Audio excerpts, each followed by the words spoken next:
Good evening, Kindezi teachers. I wanted to share a valuable resource using Google Calendar in regards to setting up appointment slots, which allows scholars or parents or administrators, whoever really needs to make an appointment to either meet with you or, schedule for conferencing, or just to kind of set up a scheduling plan for your office hours that you'll have available each week.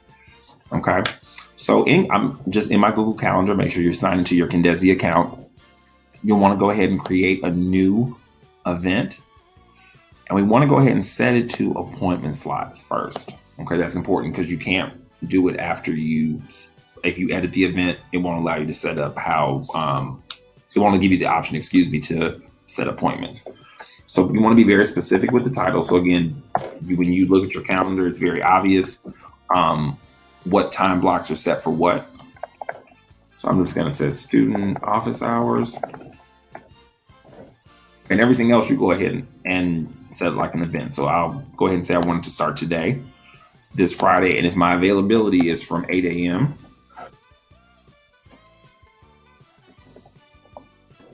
to 10 a.m.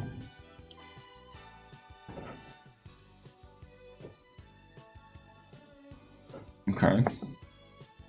And we can probably, if you're doing it for office hours, depending on when you want it to, how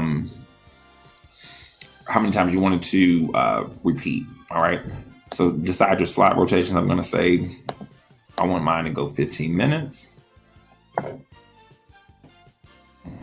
And you can go ahead and select your calendar here. And we'll talk a little bit more about creating different calendars. But right now I want to focus on what we're doing about setting the appointment. Okay. Now for more options, this is where we have the opportunity to make it repeat. Okay. I like to do custom so I can set it up to what my needs are. So I wanted to repeat once a week. And again, you see you have the option to change that on Fridays, and I wanted to go through November 20th. Okay. Now here, you want to make sure when you go ahead and save this, you don't want to add your students as guests. It's going to give you a link that you want to share with people that you want to make appointments. So I'm going to go ahead and copy the link address ahead of time and press save. So what happens is now there is an opportunity for kids to make, and I'll get rid of these so you can see it, to make office hours here. All right, Kindezi, the next step is, so now we've created our office hour slots. We've set up our times that we're going to be available for our scholars. We've set it up for every week. We've set up our time intervals. Now we need to get the word out to the scholars. So I'm going to go ahead and click my event from my calendar.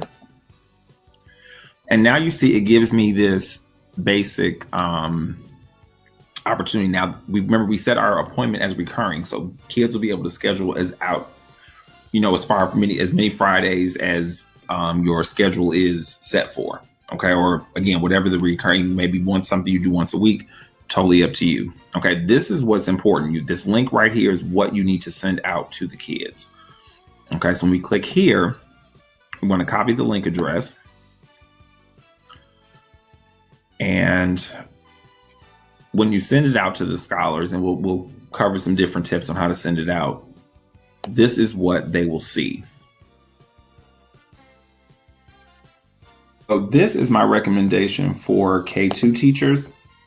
If you guys are sharing it out, simply because the Bitmoji classroom allows you to email this out to parents and to students as well, depending on how you want to set that up. But you can also link Google Classroom. So this eliminates a lot of the clicking within the various tabs of Google Classroom. So here, this is something I will share with my scholars during the first week as you guys are practicing rituals and routines. So here, being very deliberate about the language and how I have it set up. Again, today we're practicing making an appointment with Coach Hicks. I have it set up so I want the kids to click on my Bitmoji to go to that link that we talked about. And then if they have any questions, there's a very deliberate direction for them to click the email. Okay, so I'll go ahead and show you guys how to link that and share that out.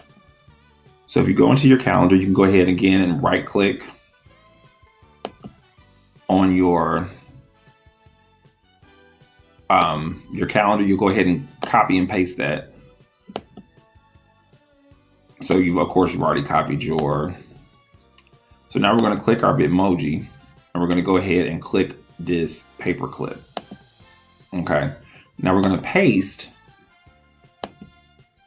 the calendar link here. So now when I send this, however I decide to share the Bitmoji, whether it's the Google Slide link, which you can do if you decide to download it as a PDF.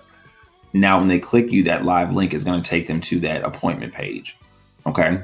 If you want them to email you with questions, you're going to go ahead and follow the same procedure. And then I can just go ahead and type my email in there.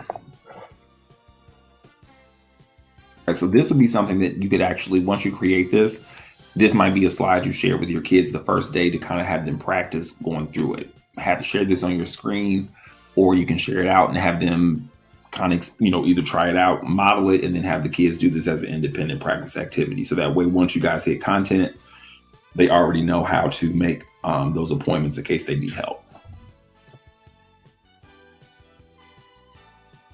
Second option for sharing it out, and I would recommend this again for our older students, would be to share it in Google Classroom. Now, if you want to do that, it's not something that you want them to turn in because they're just actually accessing the calendar, or the ability to make the appointment. So I would recommend go ahead and go to classwork, create material.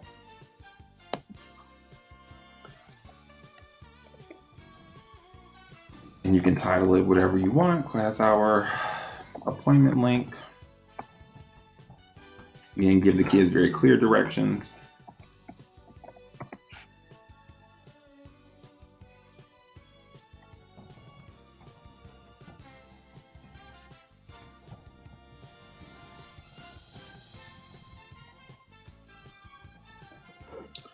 I'm going to go ahead and add, and then paste that same link here.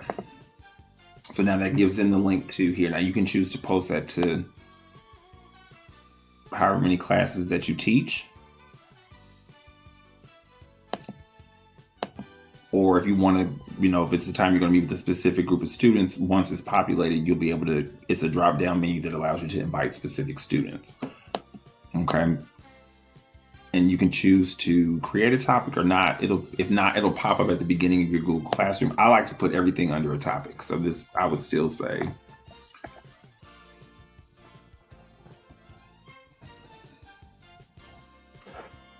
office hours, just so they have another visual reminder. So the reason I say this for middle school, this definitely subscribes to the idea of the AVID and helping the kids stay organized or start to develop organizational skills.